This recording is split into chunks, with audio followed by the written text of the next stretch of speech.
नमस्कार, मी श्रीरंग खरे. मनी टाईममध्ये आपल्या सगळ्यांचं स्वागत.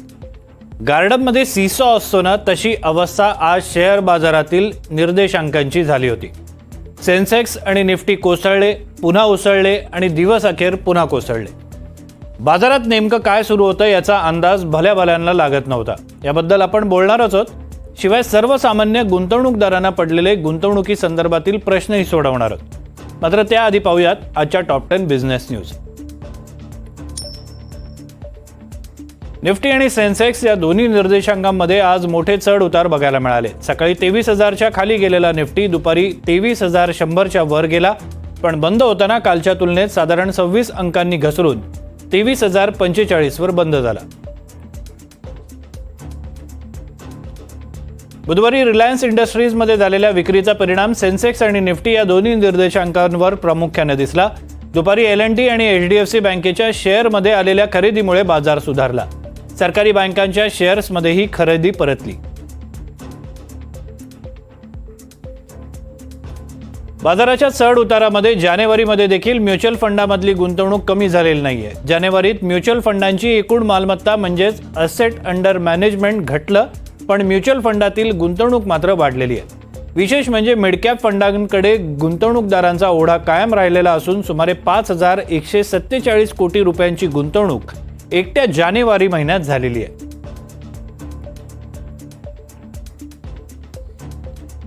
जानेवारी महिन्यात NFO मध्ये चांगली गुंतवणूक झाल्याचं AMFIच्या आकडेवारीतून पुढे आलंय. जानेवारीत विविध कंपन्यांचे एकूण 12 NFO बाजारात आले. त्यात गुंतवणूकदारांनी 4,500 कोटी रुपये गुंतवल्याचं AMFIचं म्हणणं आहे. IRCTCनं तिमाही निकाल जाहीर केले. कंपनीच्या नफ्यामध्ये 13.7% वाढ झाली. नफ्याची रक्कम गेल्या वर्षीच्या तुलनेत 300 कोटींवरून 341 कोटी रुपयांवर गेलेली आहे. गेल्या तिमाहीच्या तुलनेमध्ये मार्जिनमध्ये साधारण 1.5% वाढ झाल्याचं देखील कंपनीनं म्हटलंय. रुपयाची घसरण थांबवण्यासाठी महागाई नियंत्रणात यावी लागेल असं देशाचे आर्थिक सल्लागार अनंत नागेश्वरन यांनी म्हटलेलं आहे.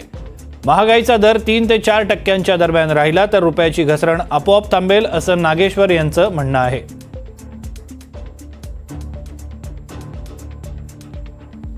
धातूंपासून ऑइल अँड गॅसपर्यंत विविध क्षेत्रातील दिग्गज वेदांता लिमिटेडनं या नॉन कन्व्हर्टिबल डिबेंचरच्या माध्यमातून 3,000 कोटी रुपये उभे करण्याचा निर्णय घेतलेला आहे. कंपनीच्या संचालकांच्या समितीनं प्रत्येकी 1 लाख रुपयांचे 3 लाख डिबेंचर्स बाजारात विकण्यास मंजुरी दिली आहे. भारतीय अर्थव्यवस्था पुन्हा एकदा वेगानं पुढे जाण्यासाठी सज्ज असल्याचं अर्थमंत्री निर्मला सीतारामन यांनी म्हटलेलं आहे. सीतारामन लोकसभेमध्ये अर्थसंकल्पीय चर्चेला उत्तर देत होत्या. पुढील आर्थिक वर्षात देखील भारतच जगातील सगळ्यात जास्त वेगवान वाढणारी अर्थव्यवस्था म्हणून नावलौकिक कमवेल असं सीतारामन यांचं म्हणणं आहे. 10 फेब्रुवारीपर्यंत देशातील प्रत्यक्ष कराच्या संकलनामध्ये तब्बल 15% वाढ झाल्याचं पुढे आलंय. प्रत्यक्ष करांची एकूण रक्कम 17,78,000 कोटी रुपये असल्याचं केंद्रीय अप्रत्यक्ष कर विभागानं म्हटलेलं आहे. विशेष म्हणजे वैयक्तिक करदात्यांनी सरकारी तिजोरीत 9,48,000 कोटी रुपये जमा केल्याचंही या माहितीतून समोर आलेलं आहे. गेल्या वर्षीच्या तुलनेत ही रक्कम 21% अधिक आहे.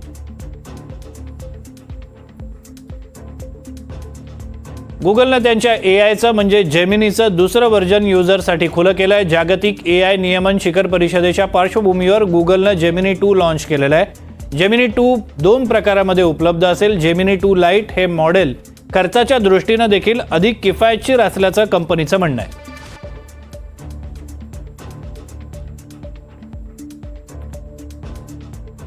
आज बुधवार आहे. आज आपण म्युच्युअल फंडाबद्दल बोलणार आहोत आणि त्यासाठी आपल्यासोबत आहेत महेश चव्हाण. महेश चव्हाण हे गेली अनेक वर्ष गुंतवणूक सल्लागार म्हणून काम करतात. याशिवाय मराठीतून आर्थिक साक्षरता निर्माण करण्यासाठी ते विशेष प्रयत्न करतात. महेशजी, तुमचं स्वागत आहे मनी टाईममध्ये. आणि आपण स्वाभाविकपणे जो उल्लेख केलेला होता त्यानुसार म्युच्युअल फंडाबद्दल आपण बोलणार आहोत. मात्र त्याआधी आपण गुंतवणूकदारांनी काही प्रश्न विचारलेले आहेत, ते प्रश्न देखील ऐकूया आणि त्याचं निरसन कसं करता येईल ते आपण जाणून घेण्याचा प्रयत्न करूया. तुम्ही त्यांना जर मार्गदर्शन केलं तर खूप बरं होईल. आपण प्रश्न ऐकूया लोकांचे. माझे नाव चंद्रशेखर कोंडू नाईक. मी सध्या मुंबई महानगरपालिकामध्ये शिक्षक आहे. आता माझं वय 50 वर्ष आहे.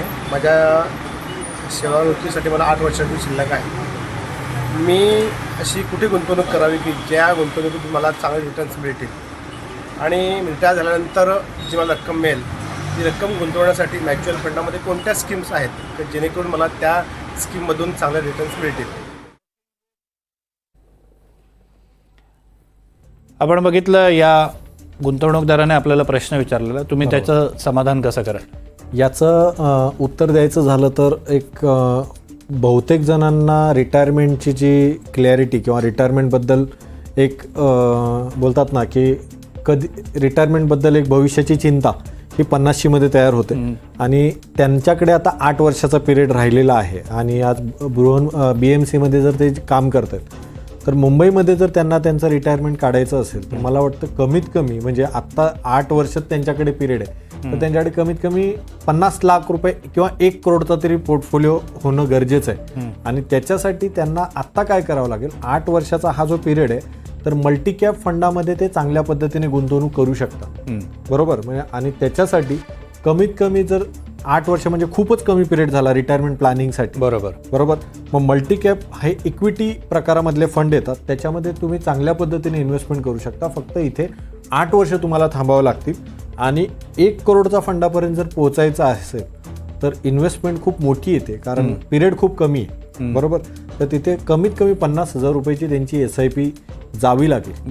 बरोबर, परंतु जर मग त्यांना थोडं गोल कमी करावं लागेल. 50 लाखावर जर केलं तर 20 ते 25,000 रुपयामध्ये ॲग्रेसिव्हमध्ये काही मल्टीकॅप फंडामध्ये आणि लार्ज कॅप फंडामध्ये असं करून एक 50 लाख रुपयाचा फंड त्यांच्यासाठी तयार होईल आणि त्याच्यातून त्यांना दरमहा 0.5% म्हणजे 25,000 रुपयाची पेन्शन निर्माण होऊ शकते. ओके, आपण पुढे जाणार आहोत. मात्र आपल्यासोबत कोटक सिक्युरिटीचे अमोल आठवले देखील जोडले गेलेले आहेत आणि स्वाभाविकपणे आज शेअर बाजारामध्ये जे काही घडलं ते नेमकं का घडलं हा अनेकांना प्रश्न पडलेला आहे. आपण ते उत्तर आठवले यांच्याकडनं जाणून घेऊया. अमोलजी, आज मार्केटमध्ये जे घडलेलं होतं ते खरं तर अभूतपूर्व किंवा विचित्र म्हणावं लागेल. तुम्ही याचं आकलन किंवा असेसमेंट कसं करता आणि हे नेमकं का घडलं? जी नमस्ते. आता आपण जर इमिजिएट व्ह्यू बघितला आजच्या दिवसाचा तर एक आपल्याला असं म्हणता येईल की एक temporary pullback rally due to oversold condition. म्हणजे थोडक्यात ज्या पडणाऱ्या फॉलमध्ये मार्केटनी घेतलेली एक क्षणभराची विश्रांती असं त्याचं काहीसं चित्र आज म्हणता येईल. त्याची कारणं आपण जर समजून घेतलीत तर इम्पॉर्टंट राहील. पहिलं आपण बघूया की हा पुलबॅक का आला. तर पुलबॅक मागचं कारण होतं की मार्केट खूप कमी स्पॅनमध्ये खूप मोठं करेक्शन दिलं होतं. म्हणजे आपण जर निफ्टी करता जर बघितलं तर साधारणतः 23,800च्या वरनं 22,800 पर्यंत निफ्टी घसरला होता. तो सुद्धा या 5 ते 6 दिवसामध्ये म्हणजे 1000 पॉईंटचं करेक्शन जवळजवळ मार्केटने झालं होतं. दुसरी गोष्ट त्याच्यामध्ये अशी होती की हे करेक्शन एकतर प्राइस डॉमिनेटिंग होतं आणि दुसरी गोष्ट त्याच्यामध्ये करेक्शनचा जो स्पीड होता तोही खूप फास्ट होता आणि याच्यामध्ये मिड कॅप आणि स्मॉल कॅप हे दोन्ही सेक्टर सुद्धा बऱ्यापैकी करेक्ट झाले होते.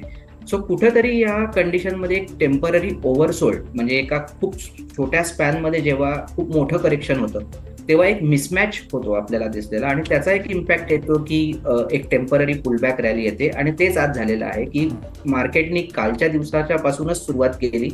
पहिला हाफ म्हणता एक 22,800 पर्यंत मार्केट करेक्ट झालं आणि मग कुठेतरी सेंटिमेंट बदललं कारण की ह्या स्पीडनी कन्सिस्टंटली राहणं हे प्रॅक्टिकली थोडंसं डिफिकल्ट होतं आणि मग सेंटिमेंट थोडी चेंज पण झाली. त्याच्या मागचं कारण होतं की मागचं जे करेक्शन होतं त्याच्या कुठेतरी जवळ मार्केट आलेलं होतं. तो 27 जानेवारीचा आय थिंक लो होता. तिथनं मार्केटने सपोर्ट घेतला आणि एक जोरदार उसळी मारली. पण जसं मी आधी म्हणलो की हा एक टेम्पररी बाउन्स बॅक आहे.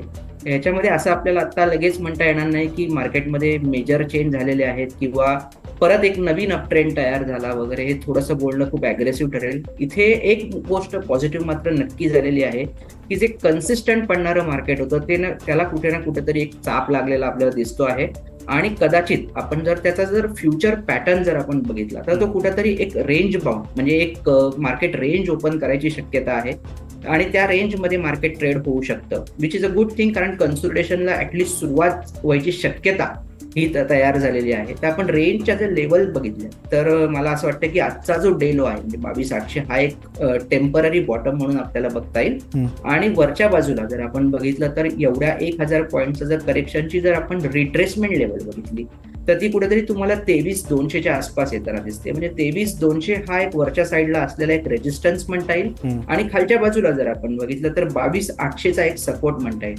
ह्या रेंजमध्येच मार्केट एका शॉर्ट टर्म मध्ये राहण्याची शक्यता आता तरी दिसते. ऑन द फ्लिप साईड 22,800च्या खाली जर मार्केट परत ट्रेड होताना दिसलं तर हा कुठेतरी जो सेल ऑफ आहे तो परत आपल्याला वाढताना दिसू शकतो. ओके. आज जर आपण शेअर मार्केटवर नजर टाकली तर रिकव्हरीला बँकिंग कंपन्या किंवा बँकिंग सेक्टरने मोठा हातभार लावल्याचं आपल्याला बघायला मिळालं.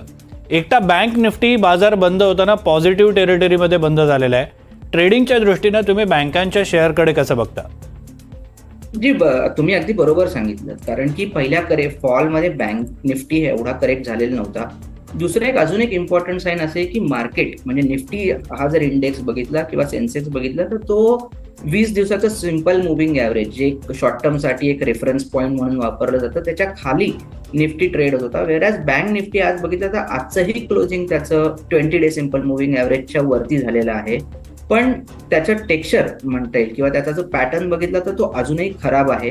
पण ह्यापुढे जर मार्केटला आलेली आजची रिकव्हरी जर टिकवायची असेल तर बँक निफ्टीचं कॉन्ट्रीब्युशन येणाऱ्या काळामध्ये इम्पॉर्टंट राहील. स्पेसिफिकली जर बघायचं झालं तर प्रायव्हेट बँक्सकडून त्यांचा परफॉर्मन्स कसा राहतो आणि त्यांचं ओव्हरऑल कॉन्ट्रीब्युशन कसं राहतं याच्यावर आय थिंक फक्त बँक निफ्टी नाही तर इव्हन निफ्टी हा सुद्धा त्याच्यावर डिपेंड राहील कुठं ना कुठं तरी. आज जर आपण बघितलं तर PSU बँक मध्ये चांगला बाउन्स बॅक आपल्याला बघायला मिळाला. खालच्या लेवलपासून अगदी मोठ्या PSU पासून ते अगदी छोट्या PSU पर्यंत थोडंसं सेंटिमेंट जे होतं ते कुठंतरी सुधारताना आपल्याला दिसलं. पण जसं मी आधी म्हणलं की हा एक एका दिवसाचा फक्त फॉर्मेशन आहे. किमान आपल्याला एक मोठी रेंज पाहिजे ज्याच्यामध्ये 2 ते 3 दिवसाचं कन्सोलिडेशन जर बघायला मिळालं तर हा कुठेतरी पॅटर्न चेंज होताना आपल्याला दिसेल.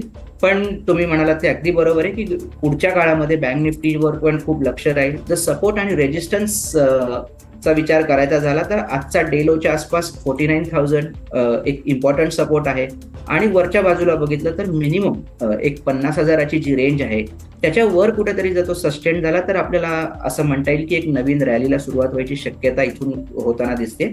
तोपर्यंत या दोन्ही रेंजच्या आतमध्ये आहे. तोपर्यंत एक नॉन डायरेक्शनल म्हणा किंवा एक range bound texture I think आपल्याला पुढच्या काळात बघायला मिळेल असं आता तरी चार्ट्सवर दिसून येते. धन्यवाद अमोलजी तुम्ही दिलेल्या संपूर्ण माहितीबद्दल. आपण पुन्हा एकदा मुख्य विषयाकडे वळणार आहोत. अर्थात हा विषय मुख्य होताच, मात्र अजून दुसरा मुख्य विषय जो म्युच्युअल फंडाबद्दल आपण बोलतोय. काही लोकांच्या समस्या आहेत, काही लोकांना पडलेले प्रश्न आहेत ते आपण सोडवण्याचा प्रयत्न करतोय. आपण पुढचा एक गुंतवणूकदार आहे त्याचं काय म्हणणं आहे ते आपण ऐकूया. मी संदीप पांडुरंग पाटील. आता माझं वय 50 वर्ष आहे. माझा व्यवसाय इलेक्ट्रिक सामान सप्लाय आणि विक्रीचा आहे. त्याचप्रमाणे बॅटरी इन्व्हर्टर हा व्यवसाय आहे. त्याच्यातून मला 50,000 रुपये मंथली इन्कम होते. ते इन्कम मी आता त्याच्यातलं माझी बचत करायची आहे ती मी कोणत्याही फील्डमध्ये कोणत्या म्युच्युअल फंडमध्ये टाकू शकतो.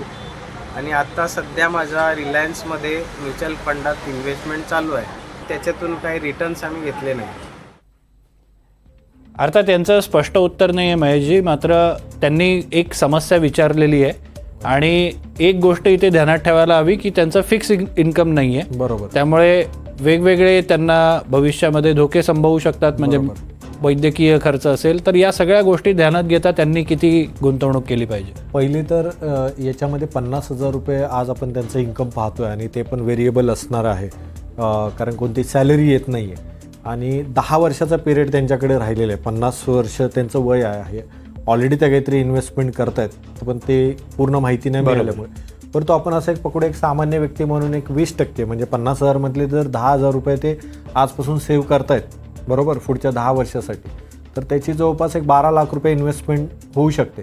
आणि या वेळेला जर 10 वर्षामध्ये जर त्यांना चांगले रिटर्न्स मिळवायचे तर मिड कॅप आणि लार्ज कॅप असं त्यांनी 10,000 रुपयाचे एक 5,000 रुपये 2 फंडामध्ये जरी इन्व्हेस्टमेंट केली एक चांगल्या म्युच्युअल फंड ॲडवायझरचं सल्ला घेऊन आणि 10 वर्ष जर ते इन्व्हेस्टमेंट करून राहिले तर मला वाटतं 50 लाख रुपये फंड कॉर्पसपर्यंत ते जाऊ शकतात इथे, आणि त्याच्यातून त्यांना एक स्वतःसाठी एक काहीतरी अर्थार्जन त्याच्यामधून रिटर्न्स पण जनरेट होतील आणि एक रिटायरमेंटला स्वतःचा एक कॉर्पस पण जनरेट होऊ शकतो. ओके, आपण अजूनही काही गुंतवणूकदारांच्या प्रतिक्रिया बघणार आहोत. प्रभाकर कुंभार आहेत, त्यांचं काय म्हणणं आहे ते आपण ऐकूया. माझं नाव प्रभाकर सुरेश कुंभार आहे. माझं वय आता सध्या 45 इयर्स चालू आहे आणि मी माझं स्वतःचं medical store chemist retail store चालवतो आहे. त्याच्यामध्ये महिन्याला माझं कमी उत्पन्न 70-80 हजार रुपये आहे आणि सध्या मी म्युच्युअल फंडमध्ये माझं सिप जाते 6-6.5 हजार रुपये मंथली सिप जातो. त्याच्यामध्ये रिटर्न्स आता 27-30% आहे, मिळतं आहे मला, पण ते काय आता सध्या काढायचं नाही लाँग टर्मसाठी.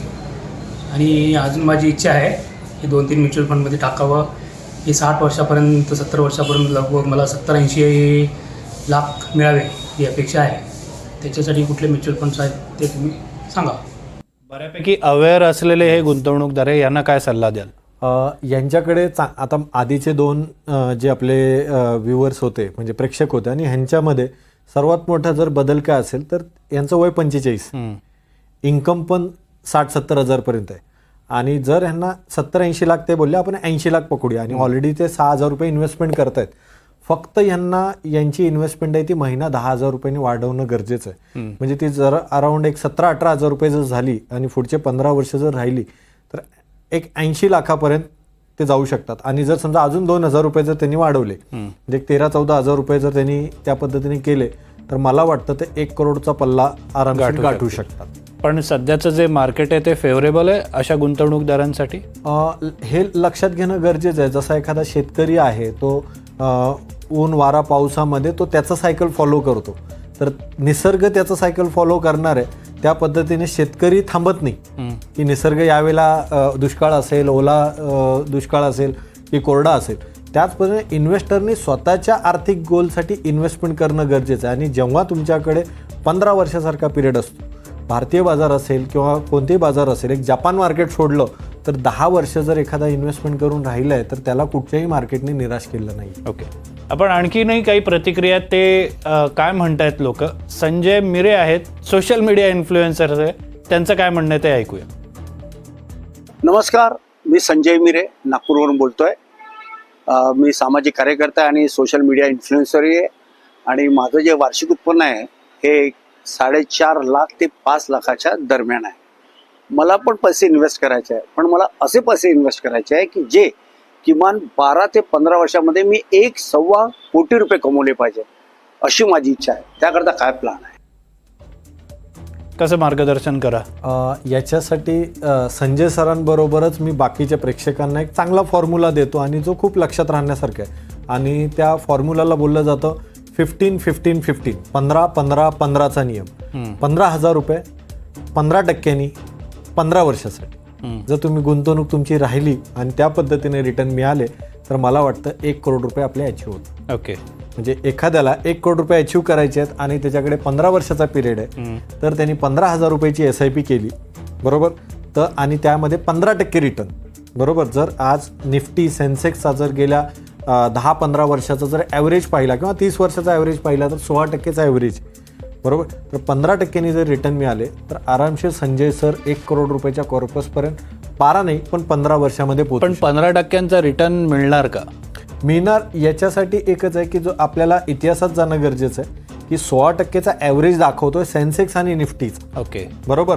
मग इथे अगेन परत एकदा जे आपलं NDTV मराठीचं हे आहे की इथे आम्ही तुम्हाला इन्फॉर्मेशन देतो, तुम्हाला तुमचे निर्णय घेण्यासाठी म्युच्युअल फंड सल्लागाराच्या समोर बसणं गरजेचं आहे. आणि त्या पद्धतीने एखादा डॉक्टर ज्या पद्धतीने गाईड करतो त्या पद्धतीने ते जे 15,000 रुपये आहेत कशा पद्धतीने इन्व्हेस्टमेंट करायचं की आपल्याला 15%चा रिटर्न तिथे मिळेल हे बघणं गरजेचं आहे. ओके, मगाशी तुम्ही मल्टी कॅप फंडांचा उल्लेख केला. फ्लेक्झी कॅपबद्दल आपण आधी बोलत होतो, बरोबर, बाहेर स्टुडिओच्या बाहेर बोलत होतो.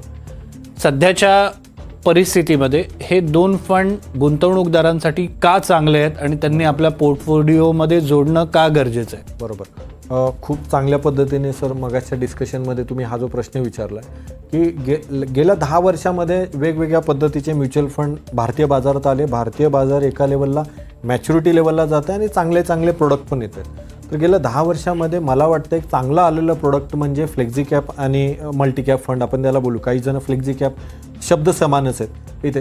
तर फ्लेक्झी कॅप किंवा मल्टी कॅप म्हणजे तेच आहे की याच्यामध्ये स्मॉल कॅप असेल, मिड कॅप असेल, लार्ज कॅप असेल, तो जो म्युच्युअल फंड ॲडवायझर आहे, म्युच्युअल फंड मॅनेजर आहे, तो मार्केटच्या सिच्युएशननुसार तुमचे जे 100 रुपये आहेत ते 100 रुपये किती पर्सेंटेज स्मॉल कॅपमध्ये टाकायचे, मिड कॅपमध्ये टाकायचे आणि लार्ज कॅपमध्ये टाकायचे, ह्या पद्धतीने चालतो. आणि अशा व्होलेटाईल मार्केटमध्ये ज्या लोकांना आत्ता सुरुवात करायची आहे, इक्विटीमध्ये इन्व्हेस्टमेंट करायला भीती वाटते, अशा लोकांनी starting mid cap, multi cap आणि फ्लेक्झी कॅपनी करावी, जेणेकरून तुमचा पोर्टफोलिओ बॅलन्स राहील. ओके, आपण एक सर्वसाधारणपणे जसं गुंतवणूकदार प्रश्न विचारतात, आपण एक आदर्श केस स्टडी म्हणून अजून एक उदाहरण घेण्याचा प्रयत्न करूया. ओके, आपण समजून चालूया, एखाद्या माणसाचं वय 45 ते 50च्या घरामध्ये आहे. बरोबर. त्या माणसाचं वार्षिक महिन्याचं उत्पन्न जवळपास 60,000 ते 65,000च्या घरात आहे. नोकरी करतोय, तो स्टेबल नोकरी आहे, पण भविष्याची त्याला कल्पना नाही की भविष्यात नोकरी राहील जाईल. बरोबर. अशा माणसानं एखादं टार्गेट आपल्या डोळ्यासमोर ठेवायचं असेल तर ते किती रुपयांचं टार्गेट डोळ्यासमोर ठेवावं आणि त्यासाठी किती अवधी त्याने द्यायला हवा? बरोबर. पण अगेन मी तेच सांगेन की जे तुम्ही सिनारिओ सांगितलात, हा भारतामध्ये शहरी भागामध्ये राहणाऱ्या ॲव्हरेज व्यक्तीचं उत्पन्न जे आहे, जो स्थिरतावर आहे, भविष्याची चिंता आहे, तर 50 ते 60,000 रुपयाच्या घरात आहे. तर अशा वेळेला या व्यक्तीने पहिली गोष्ट काय की 45-50मध्ये नको त्या कर्जामध्ये कुठच्या पहिलं जायला नाही पाहिजे, अडकू नये, म्हणजे EMIमध्ये शो ऑफ करू नये. बरोबर. कारण हा असा पिरियड आहे, म्हणजे जसं क्रिकेटमध्ये शेवटच्या 15 ओव्हर राहतात त्या पद्धतीने तुमच्या लाईफचा, आणि तिथून पुढचा 20 वर्षाचा काळ आपल्याला काढायचा. बरोबर. तर त्यामुळे जर 50-60,000 रुपये इन्कम असेल तर आपण एक 50,000च पकडूया, तर त्या व्यक्तीचे कमीत कमी 15,000 रुपये म्हणजे 30% तरी स्ट्रेट फॉरवर्ड स्वतःच्या रिटायरमेंटसाठी जाणं गरजेचं. बरोबर. म्हणजे आज आम्ही प्रत्येकाला सांगतो की भारत आज जसं यूथ पॉवर आहे, तसंच पुढच्या 15-20 वर्षामध्ये हाच भारत युरोप होण्याच्या मार्गावर आहे. त्यामुळे पालकांनी, म्हणजे जे आता 85-50मध्ये आहेत, आपल्या मुलांना शिक्षण देताना स्वतःच्या रिटायरमेंटवर कुठे पाणी न सोडता 15 ते 20% ठीक आहे, तुमची आत्तापर्यंत इन्व्हेस्टमेंट नसेल झाली, मुंबईमध्ये घर करताना त्याचं EMI देताना लेट होतं, पण 45 ते 60 हा जो 15 वर्षाचा पिरियड आहे, याच्यामध्ये कमीत कमी 30% तरी स्वतःचे म्युच्युअल फंडामध्ये इन्व्हेस्टमेंट झालीच पाहिजे. ओके, त्याने साधारण किती, त्यांची एक साधारण 15 ते 20 वर्षात किती रक्कम जमा होऊ 15 वर्ष जरी आपण पकडलं तरी आरामशीर त्यांचे 1 करोड रुपये, म्हणजे मगाशी जो आपण फॉर्म्युला बघितला, तर आजच्या या याच्यामध्ये मी तुम्हाला काय लक्षात ठेवायचं तर एकच सांगेल, जेव्हा 45ला येता इथे, तर तेव्हा 15-15-15 की 15,000 रुपये आपल्याला इन्व्हेस्टमेंट करायचे आहेत पुढच्या 15 वर्षासाठी इथे.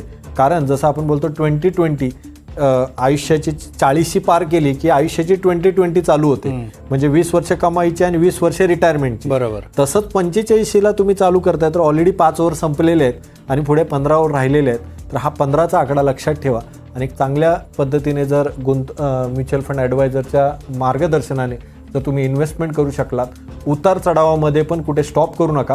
कारण 1 करोड रुपयाचा तरी फंड आज एका सामान्य व्यक्तीला कुठेही, म्हणजे मुंबईत राहायचं आहे किंवा गावी जाऊन त्याला त्याचं रिटायरमेंट तेवढा पाहिजे, तेवढा फंड त्याला गरजेचं आहे. धन्यवाद महेशजी, तुम्ही दिलेल्या या संपूर्ण माहितीबद्दल. आपण 2 तज्ज्ञ व्यक्तींकडनं शेअर मार्केटचं आणि म्युच्युअल फंडातल्या गुंतवणुकीचं विश्लेषण ऐकलं, मार्गदर्शन ऐकलं. रोज आम्ही वेगवेगळे विषय घेऊन येतो, गुंतवणूकदारांना माहिती देण्याचा प्रयत्न करतो. आपला हा कार्यक्रम तुम्हाला कसा वाटतोय ते आम्हाला जरूर कळवा. पाहत राहा NDTV मराठी.